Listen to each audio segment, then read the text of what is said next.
నేను అన్నిళ్ళకి వెళ్ళి ఆడ ఎదురుగ్గా నిలబడి ఇంటి ముందర అడిగేవాడిని, అన్నం అడిగేవాడిని మా అమ్మతో పాటు.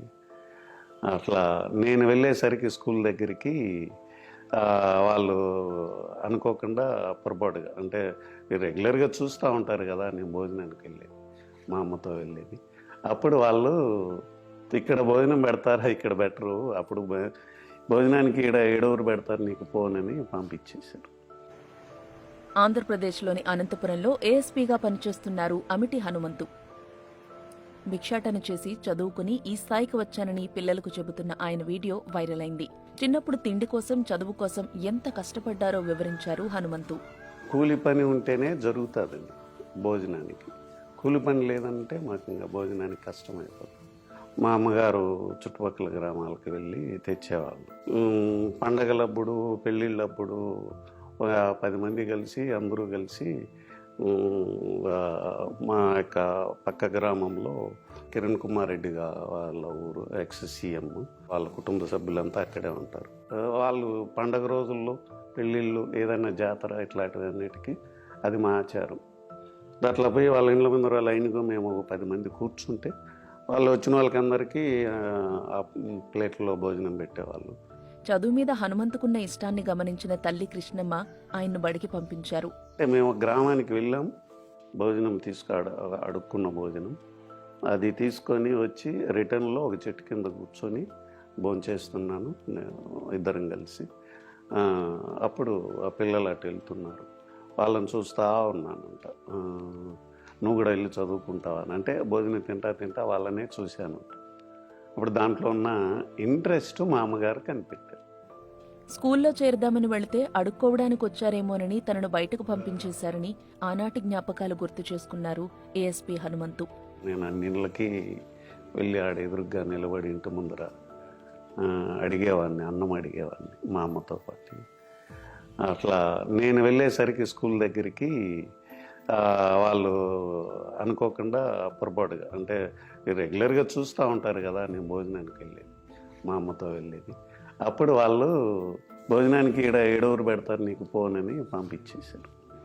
పంపించేస్తే మనం రొటీన్గా ఇట్లా అనుకో ఉంటారు, వాళ్ళు అన్నం అడగడానికి వచ్చినారని అనుకో ఉంటారు.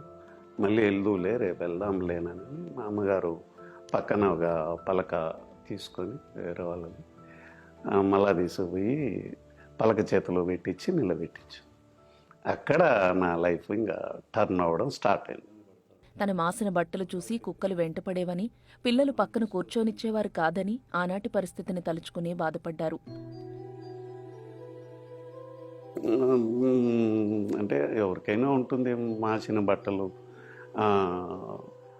పక్కన ఇప్పటి వరకు అడుక్కుంటూ ఉండేవాడు, మన ఇంట్లోకి వచ్చి ఇప్పుడు పక్కన కూర్చున్నానని ఫీలింగ్ వాళ్ళకు కూడా తెలియకుండా, అంటే వాళ్ళకు చిన్నపిల్లలు కదా, కానీ ఈ ఫీలింగ్ అయితే ఎక్స్ప్రెస్ చేశారు. నన్ను కొన్నాళ్ళ పాటు నన్ను పక్కన కూర్చోబెట్టుకుని లేదు.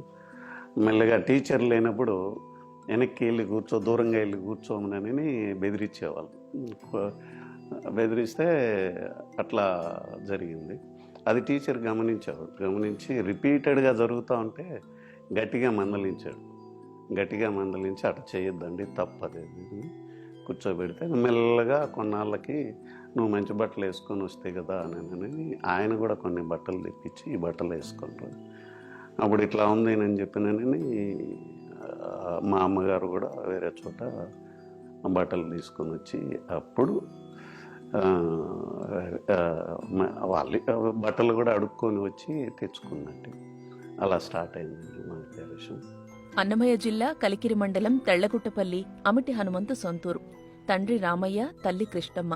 వారి 4 సంతానంలో హనుమంతొకరు. ఒక వయసొచ్చాక భిక్షాటన చేయడం అవమానంగా అనిపించి పనులు చేయడం నేర్చుకున్నానని హనుమంతు చెప్పారు. కొంచెం వయసు పెరిగినాక బేకింగ్ అనేది కొంచెం ఇన్సల్ట్గా అనిపించింది.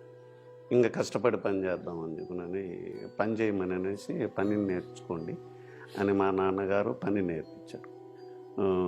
కూలికి వెళ్తే మేము చిన్నపిల్లలం కదా, మాకు కూలి ఇవ్వరు, పెద్దవాళ్ళకే కూలి ఇస్తారు, చిన్నపిల్లలకు కూలి ఇవ్వరని ఆయన ఒక వర్క్ని కాంట్రాక్ట్ చేసి తీసుకొని వస్తాడు. ఈయనే కాంట్రాక్టర్ కాబట్టి, అంటే వరి కొయ్యడం, వేరుశనక్కాయ పంటలు ఇవ్వడం, చెట్లు ఆకు కొట్టడం, మడి తొక్కించడము, బురద మన్ను ట్రాక్టర్లతో తొక్కిస్తారు కదా, అట్లా ఆ ఆకును కొట్టించి అదంతా వేసి తొక్కాల.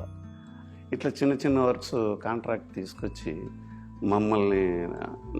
మమ్మల్ని దాంట్లోకి మేము చేసేవాళ్ళం కలిసి.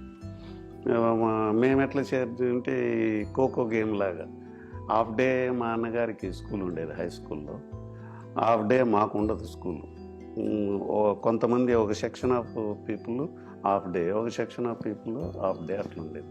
అంటే సంఖ్య సరిపోక మేమిద్దరం మార్నింగ్ కూలికి వెళ్తే, మా అన్నగారు స్కూల్కి వెళ్తే ఆయన స్కూల్ నుంచి వచ్చి మాకు రిలీఫ్ ఇస్తాడు. అప్పుడు మేము స్కూల్కి వెళ్ళేది. చిన్నప్పుడు ఒక చేయితో తలపై ఉన్న కట్టెల మోపు, మరో చేయితో పుస్తకాలు పట్టుకుని వీధుల్లో నడిచెళ్లిన విషయాన్ని ఆయన గుర్తు చేసుకున్నారు. అర్లీ మార్నింగ్ 3 o'clock లేచి అడవికి వెళ్ళి కట్టెలు తీసుకొచ్చి ఇంటి దగ్గర మళ్ళీ అంత భోజనం తినేసి ఆ కట్టెలు తీసుకుపోయి ఒక చేతిలో పుస్తకాలు, ఒక చేతిలో నెత్తిన తలపైన కట్టెలు పెట్టుకొని పుస్తకాలు పెట్టి చేతిలో పట్టుకొని కట్టెలు అమ్ముతుంటే గ్రామస్తులు చూసి ఆశ్చర్యపోయేవాళ్ళు ఆ రోజుల్లోనే. వాడికి చూడు చదువు అంటే అంత ఇష్టము అని. కొంతమంది ప్రేమ కలిగిన వాళ్ళు, వాడు చూడు కుర్రాడు చేతిలో పుస్తకాలు, నేను గట్లు స్కూల్కి వెళ్తున్నానని 10 రూపాయలు అంటే 10 రూపాయలు ఇచ్చేస్తారు మాట్లాడకుండా. అట్లా నెలలో కనీసం 300-400 రూపాయలు ఆ రోజుల్లో చాలా పెద్ద అమౌంట్. ఏ రోజైతే నేను స్కూల్కి వెళ్ళనో పని కోసము, ఏదైనా పెళ్ళి మంచి ఫంక్షన్ అనుకోండి, ఆ రోజు స్కూల్కి వెళ్ళను, ఫంక్షన్కి వెళ్ళిపోయి ఆ రోజంతా ఆడ పని చేసి తీసుకుంటాం. స్కూల్లో ఏం జరిగింది, లెసన్స్ ఏం జరిగినాయనని ఇంటికి రాగానే మా ఊరు వాళ్ళు ఎవరో ఒకరు ఉంటారు కదా, వాళ్ళని వెళ్ళి అడుగుతాను నేను, ఈరోజు ఏం జరిగింది లెసన్. ఆ పెండింగ్ వర్క్ ఆ మరుసటి రోజు కంప్లీట్ చేస్తాను. టీచర్స్ కూడా ఫస్ట్లో తెలీదు. ఒక టీచరు నేను కట్టెలు అమ్ముతున్నానని తెలిసి ఆయన చెల్లించిపోయాడు. అట్లని ఆ కళ్ళల్లో నీళ్లు పెట్టుకున్నాడు కూడా. నీళ్లు పెట్టుకుని అంటే నన్ను 1-2 సార్లు కొట్టాడు, స్కూల్కి రాలేదు. పాత పుస్తకాలు తెచ్చుకుని వాటితో చదువుకున్నట్లు చెప్పారు. నా పుస్తకాలు నేనే తీసుకున్నా. సెకండ్ హ్యాండ్ బుక్లు ఎలా తీసుకునేవాడిని అంటే, నా సీనియర్ క్లాస్ ఉంటారు చూడండి, వాళ్ళ ఇంటికి వెళ్ళి ముందుగానే వెళ్ళి పని చేసేవాడిని. అంటే అప్పుడు 5 ఏళ్ళు 6 ఏళ్ళ వరకు బుక్స్ మారేటివి కాదు. ఇప్పట్లాగా మెటీరియల్ కాలేజీకి ఒక రకమైన మెటీరియల్ ఉండేది కదా, ఒకటే మెటీరియల్. అప్పుడు 8th క్లాస్ వాళ్ళు అనుకోండి, నేను 7th క్లాస్ అయితే వాళ్ళ ఇంటికి వెళ్ళి పని చేసేవాడిని. పని చేసి మాకు ఆ బుక్స్ కావాలని నేను పెట్టుకునేవాడిని. చిన్నప్పుడు కర్మకాండలకు వెళ్లి సమాధులు తవ్వేవాడినని చెప్పారు ఏఎస్పీ హనుమంతు. ఎక్కువ భోజనం పెడతారని, పెళ్లిళ్లలో పనిచేశానని అన్నారు. నేను కూడా హాస్టల్లో ఉంటే ఈ డబ్బులు చాలా కుటుంబానికి చాలా అవసరమని, నాకు నేను కట్టెలమ్మి కుటుంబాన్ని సపోర్ట్గా ఉండాలని అనిపించింది. నేను ఆ వృత్తి కంటిన్యూ చేశాను. ఇంకా పెళ్ళిళ్ళకు వెళ్ళడం, కర్మకాండలు, ఏ ఫంక్షన్ అన్నా కానీ, లేడీస్కి ఫంక్షన్ చేస్తారు, ఆ ఫంక్షన్కి వెళ్తాను. కర్మకాండాలు చేస్తారు, ఆ ఫంక్షన్కి వెళ్ళి పని చేస్తాను. పని ఎందుకు పని చేస్తానంటే, లాస్ట్లో పని అయిపోయాక ఎక్కువ భోజనం పెడతారు. ఆ భోజనం కోసము ఇంటి దగ్గర మా వాళ్ళు ఎదురు చూస్తూ ఉంటారు. నాకు అలవాటు అయిపోయింది. మా అన్న వెళ్ళలేడు, ఆయనకు సిగ్గు. మా తమ్ముడు వెళ్ళలేడు, నేను అలవాటు పడిపోయాను. హనుమంతు మదనపల్లిలో డిగ్రీ చేశారు. 1991లో హైదరాబాద్లో ఆర్మ్డ్ రిజర్వ్ ఎస్ఐగా ఎంపికయ్యారు. గ్రేహౌండ్స్, టీటీడీ విజిలెన్స్, వివిధ జిల్లాల ఆర్మ్డ్ రిజర్వుల్లో పనిచేశారు. చిన్నతనంలో తానెదుర్కొన్న వివక్ష, గ్లాసులో కాకుండా కొబ్బరి చిప్పలో మంచినీళ్లు తాగిన రోజులు తనలో పట్టుదలను పెంచి ఈ స్థాయికి తీసుకొచ్చాయని చెప్పారు హనుమంతు.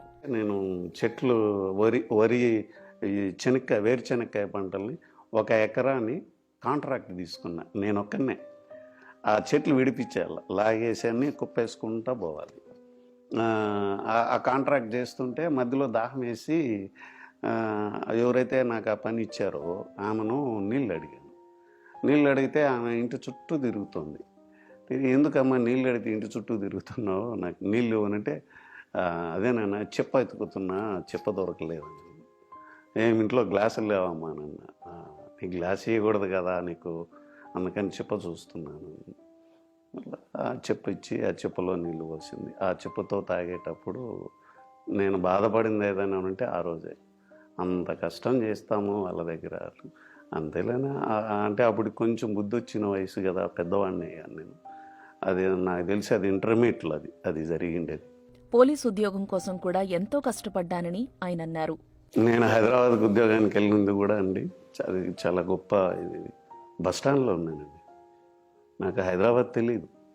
బస్టాండ్లోనే పడుకున్నా, బస్టాండ్లోనే ఉన్నా. బస్టాండ్లో బెంచ్ మీద పడుకొని సెలక్షన్స్కి వెళ్ళాను. అక్కడ భోజనం జరగడానికి కూడా మార్నింగ్ ఫుట్పాత్ పైన ఉండే ఆ బండి పైన, ఆ బండిలో వాళ్ళని మాట్లాడి ఆ ప్లేట్లు కడిగే పని అడిగాను. కాచిగూడ రైల్వే స్టేషన్ ముందర రన్నింగ్ రేస్ మార్నింగ్ ప్రాక్టీస్ చేస్తూ ఆ హోటల్ బండి దగ్గరికి పని కంప్లీట్ చేసుకొని మళ్ళా భవనకారానికి వెళ్ళి రాత్రిలో చదువుకునేవాడిని. హనుమంతు ఇద్దరు సోదరులు ప్రభుత్వ ఉద్యోగాలు సంపాదించారు. ఆయన తల్లి ప్రస్తుతం వృద్ధాప్యంలో ఉన్నారు. తండ్రి మరణించారు. పోలీస్ అయ్యాక తన సొంత ప్రాంతంలో విధులు నిర్వహించిన రోజులను ఆయన గుర్తు చేసుకున్నారు. నేను కిరణ్ కుమార్ రెడ్డి గారు సీఎం అయ్యి ఫస్ట్ విజిట్ నగిరిపల్లికి వస్తున్నప్పుడు సీఎంకి కాన్వాయ్ పెడతారు. ఆ కాన్వాయ్లో ఎస్కాట్ ఆఫీసర్ డిఎస్పీ ర్యాంక్ పెడతారు. నేను డిఎస్పీ తిరుపతి, నన్ను ఎస్కాట్ ఆఫీసర్గా పెట్టారు. అంటే వాళ్ళ ఇంట్లో నేను పనివాడిని, వాళ్ళ ఇంటికి నేను వాచ్మ్యాన్ని. ఒకప్పుడు వాచ్మ్యాను, ఇప్పుడు ఆయనకి సెక్యూరిటీ ఆఫీసర్గా వస్తున్నాడని ఆయనది ఫస్ట్ విజిట్కి నేనే సెక్యూరిటీ ఆఫీసర్గా వెళ్ళడం గ్రామంలో ఒక పెద్ద టాపిక్ అయిపోయింది. అదే న్యూస్ వేశారు పేపర్లో, మా ఆయన ఇంట్లో ఉన్న వాచ్మ్యానే ఆయనకి సెక్యూరిటీ ఆఫీసర్గా వచ్చాడని. అది చాలా థ్రిల్లింగ్ అనిపించింది. ఇంకా అప్పుడు నేను అక్కడ సెక్యూరిటీ ఆఫీసర్గా ఉంటే బయట విలేజ్ వాళ్ళందరూ నాకు తెలిసిన వాళ్ళు కదా, వాళ్ళు పొరపాటుగా రే హనుమంతు నన్ను లోపలికి తీసుకో, రే హనుమంతు నన్ను లోపలికి తీసుకొని చాలా కొంచెం ఇటీగా అనిపించేది. తన కథ విని కొందరు విద్యార్థులైనా స్ఫూర్తి పొందితే చాలు అంటున్నారు హనుమంతు.